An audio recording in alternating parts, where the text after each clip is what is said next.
Hey everybody, tonight on Now we're at the Oxford County Fair where their headliner had a horrible accident. Now what is what they're all thinking? So we'll have the details on that. There was a lot of talk about the newest iPhone coming out. Not a lot of people happy with what's about to happen. We'll tell you why. Plus, parents trying to spice up the lunchbox. We'll explain. This is News Center Now.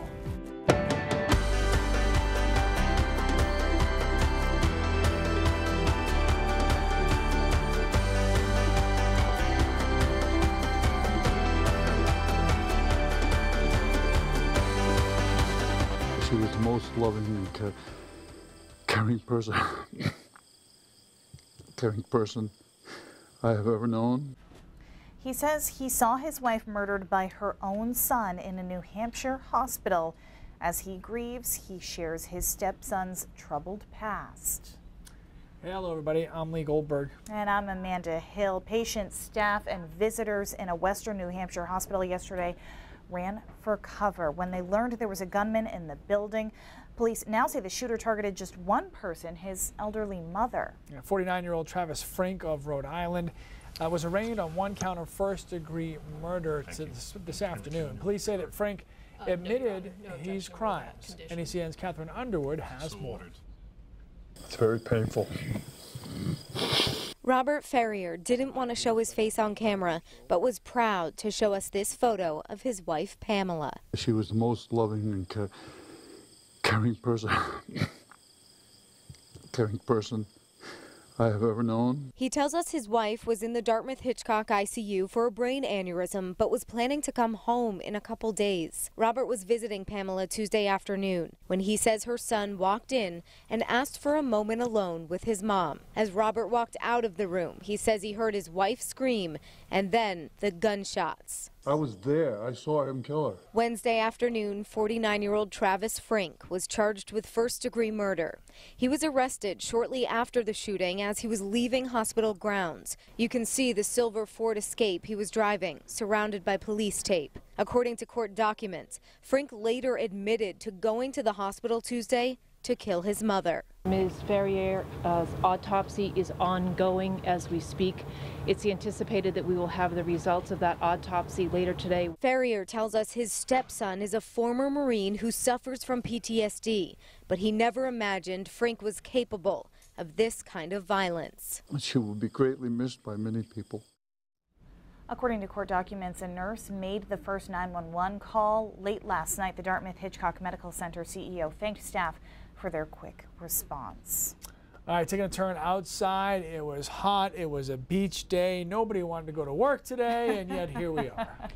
It's true. Hey, guys. Yeah, it was gorgeous out there today. Still pretty nice, too. Look at our high temperatures today. Most of us made it to around 80 degrees. Beautiful. Usually this time in September, we're at around 71 or 72 degrees for our normal high temperature, but today, doing much better than that. 79 in Rockland and Bar Harbor, the high today. 82 in Bangor. Portland made it up to 80 degrees. 80 for both Lewiston and Augusta, even up to Millinocket and Caribou. 80 degrees for high temperatures. If you like it, it's good news for you. It's going to stick around for the next few days too. Right now our temperature is still nice, a little cooler at the coast, a little bit of a sea breeze there, but still nice. Low to mid 70s all across the area, even some upper 70s and low 80s still 81 degrees right now in Bangor. We had nice clear skies today for the most part. We're starting to see those clouds though move into New Hampshire. These will continue to move into our area. This moisture that's kind of causing these clouds from what was once Irma, and it looks like we do have a slight chance for seeing a few showers, especially as we get into the day tomorrow. But all in all, a good day. Looks warm tomorrow, a couple clouds around, a few showers possible as we get into Friday. But the weekend, guys, you are going to love it. We'll talk about it coming up in a bit. All right, thanks, Jess. All right, a lot of you are going to remember those YouTubers accused of abusing their kids to gain likes and attention online. Well, they were sentenced by a judge this week. This thing dominated social media when it came out. Michael and Heather Martin lost custody of their children back in May after they posted this video. And I want to warn you, this could be disturbing. I swear to God, I didn't do that! The child targeted in the video and his biological sister now live with their mother. Their father, Michael, and stepmother, Heather, the creators of this video, are not allowed to contact the children. Besides the no contact order, Michael and Heather got 5 years of probation. Country music fans are still in shock over a helicopter crash that killed Troy Lee Gentry, one member of the music duo Montgomery Gentry. Yeah, that crash happened Friday. It was about a week before that band was scheduled to headline the Oxford County Fair. Now, organizers are scrambling to find a replacement that will still bring in the crowds they were expecting on Saturday. From the rides to the food to the farm animals, it takes a lot to plan a county fair. We're planning next year already. But plans can quickly fall apart. I was over at the Alabama concert in Meadowbrook when I found out, when I got the news. Keith Poland is one of many who keeps the Oxford County Fair running smoothly. But the news of Troy Lee Gentry's death brought a lot of things to a halt. My mind was in panic, you know, like you really rely on that final day to help you make it through the whole fair. And then when you get news that such a tragedy happens, you gotta, all right, now what? And switch gears and start planning and adjusting, trying to make it happen. Well, this fair is known for its affordable entry fees. We have $1 to get in, $1 ride, so everybody can come enjoy the fair at a low cost. Saturday is usually the day organizers can make up some of their costs. Now they're a little unsure about what or who the weekend will bring. But they're pushing through. I was looking forward to meeting them. You feel bad for the family and everything for those people. I just can't imagine it.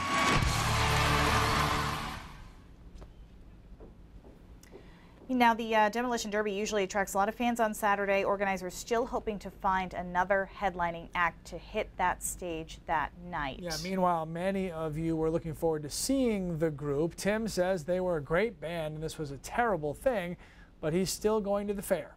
Buzzard says the opening band, Cold Blue Steel, is excellent and should not be missed. And Adam says it's a sad fact, but Montgomery Gentry was probably the only reason that some people wanted to attend the fair. You know, and I had somebody actually comment on my Facebook page when I shared this post earlier that, you know, it's too bad another band doesn't step up and kind of volunteer to take their place in something like this. But, you know, of course, a lot of people still kind of reeling from the news of what happened. Yeah, absolutely. So we'll see. Still a great fair. Either way, definitely go check it out.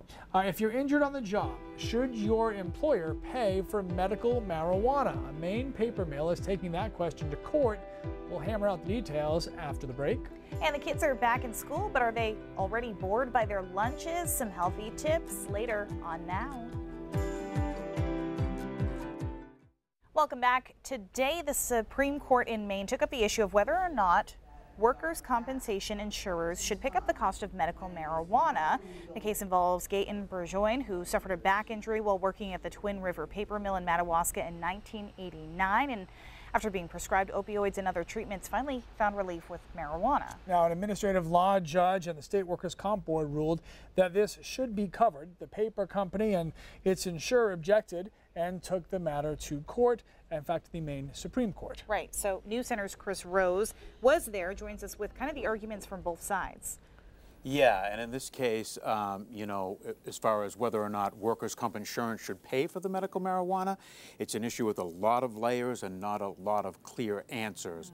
The justices made several good points. Now, the insurance company would cover and has covered in the past the opioid medication for Mr. Burgoyne.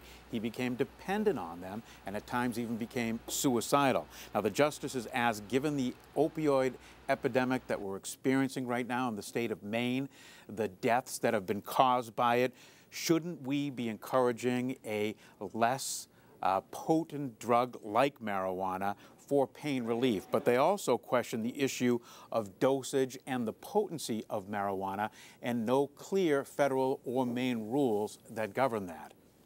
Yeah, It's a what? Sorry, I actually thought there was an interview there. So I couldn't hear myself. My microphone was off. I was waiting for you. Test, check. Okay. Chris, thank you very much. Appreciate that. This is obviously an issue that a lot of you guys have been talking about. I mean, this whole issue of marijuana, all the questions and unanswered questions.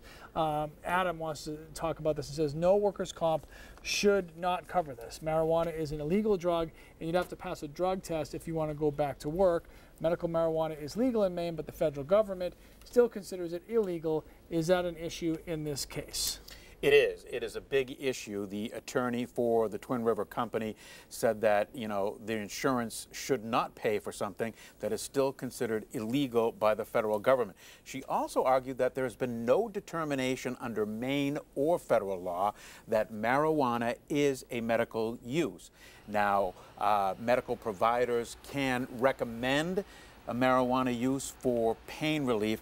However, they don't specifically prescribe the marijuana.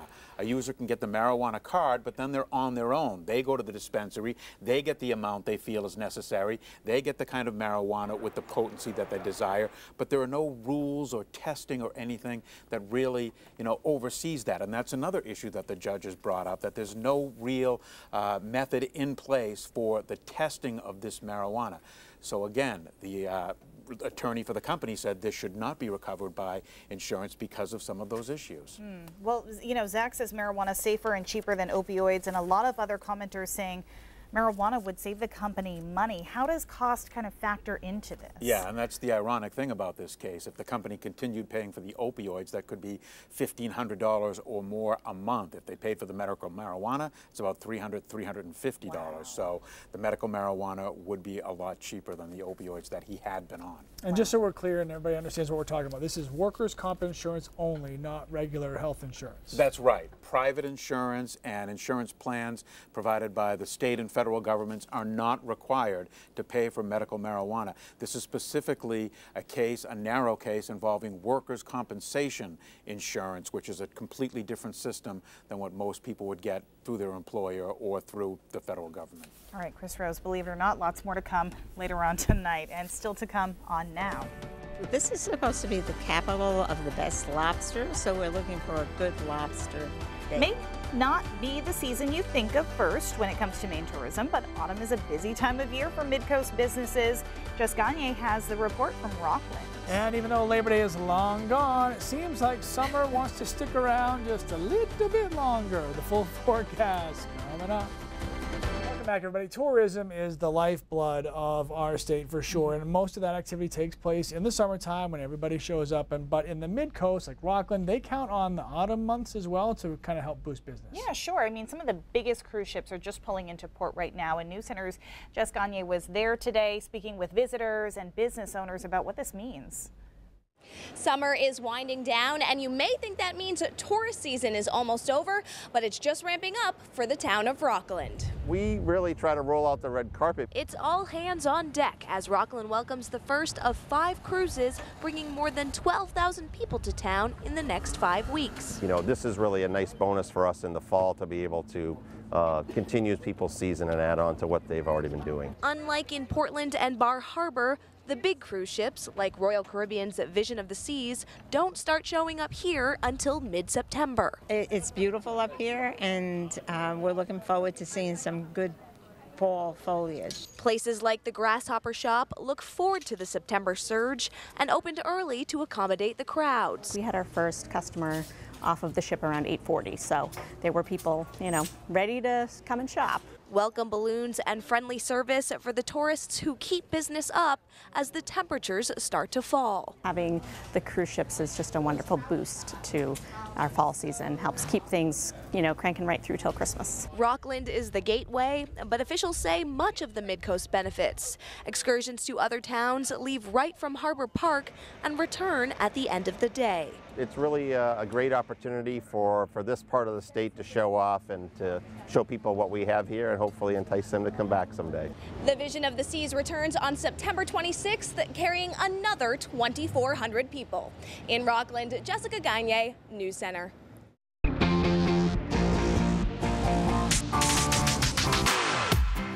Getting hot on Facebook, thanks to these cops in the Sunshine State just setting the internet on fire. Hey everybody, I'm Katie Ortiz for your Social Stop. Those very handsome officers from Gainesville have put their department on the map, and it started with that selfie swoon. They posted it to the department's Facebook page as they were ready to begin their work with Hurricane Irma.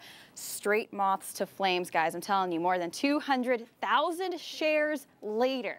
The department is owning their newfound fame, and now they're just showing off. Their page has been flooded with requests for assistance, including CPR.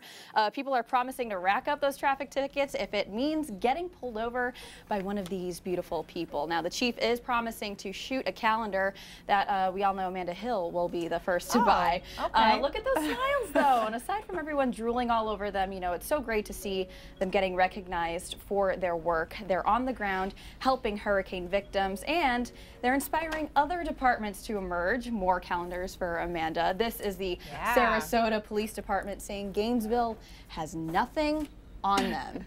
Get a few more canines in there. Yeah, for sure. True.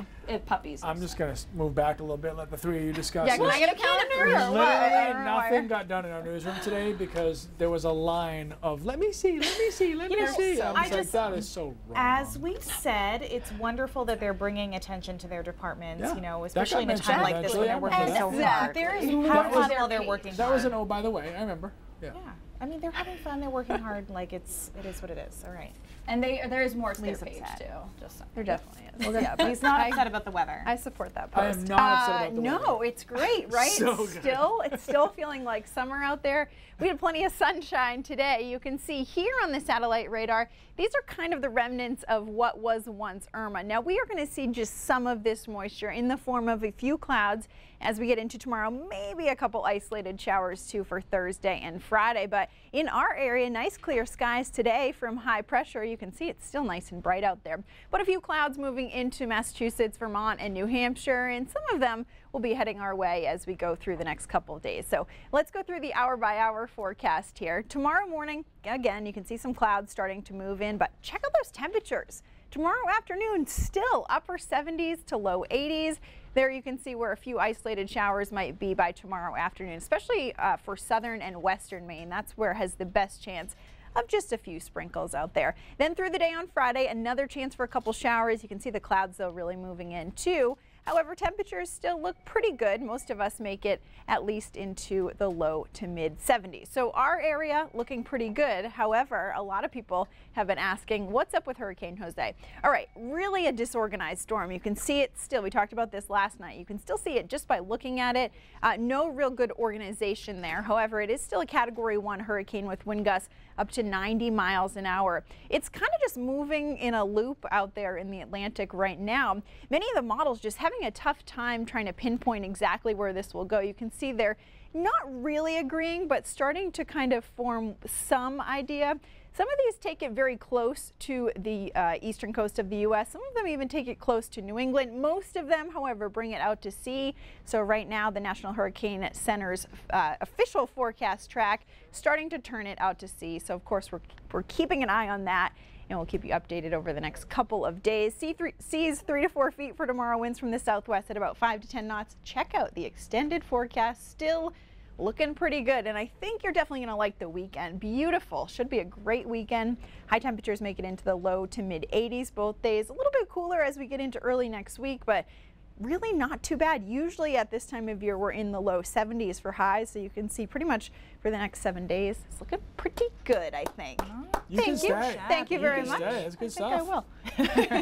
Thanks. All right, if you're in the market for a new iPhone, you'll soon have a lot of choices. 3 new versions of the smartphone will hit stores by October, according to Apple.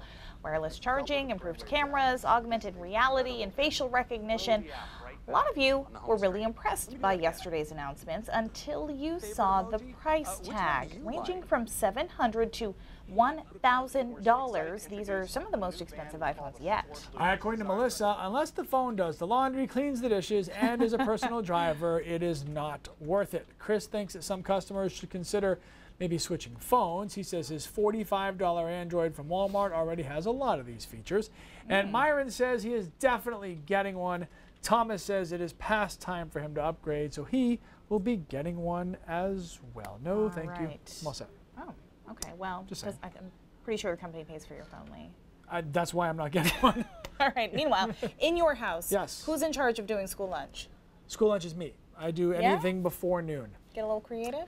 At times with certain children who are willing to be adventurous, and the rest are plain. Fair enough. So. Okay, well, in case you or any other parents out there looking to kind of spice things up with the lunchbox, Sonia Azad has a culinary consultation. We've all seen those Insta-fast meals and super creative Pinterest parents whipping up bites that their kids will actually eat, right? How do they do it? Keeping it simple, I think it's the best. Maria Paula Carrillo has got you covered. This mom of 2 is also a registered dietitian nutritionist with 3 tips on spicing up your kid's lunchbox. First, keep it simple. I'm a big fan of the MyPlate. MyPlate is the new age food pyramid and separates dairy, grains, proteins, fruits, and veggies. And it allows us to see half of the meal should be fruits and vegetables, as well as include lean proteins, low-fat dairy, and whole grains. Next, play with your food, variety, color, and how it's served. If this week you bought oranges and apples, the next week maybe you buy something else. Finally, Carrillo says get your kids involved. Choose foods they already love and mix them with some of their not-so-favorites. You will see that children little by little will start accepting new foods, and they might try them. Okay, if you're having trouble with variety, here's a cheat sheet. Serve veggies cooked raw as a salad or with a tasty sauce or dressing. Fruits are just enough sugar, raw, frozen, dried, or as fruit cups packed in water. Grains can be delicious. Try tortillas, pretzels, mini bagel sandwiches, or whole grain popcorn. There are so many proteins to choose from. Nuts, boiled eggs, hummus, or sunflower seed-based butter for kids with peanut allergies. And add a little dairy with cottage cheese, cream cheese, regular cheese, yogurt, or milk. All right, when it comes to drinks, stay away from juice. It is just extra sugar, and more sugar. Good to know, but you should try a cool water bottle, maybe infuse it a little bit with some fruit or lemon or orange squeezed in. Keep those kids hydrated. True. You're getting all fancy with the kids' water bottles. I don't think I ever infused my children's water. Infuse the bottle with tap water and say, have a good day. Fair enough. See you later.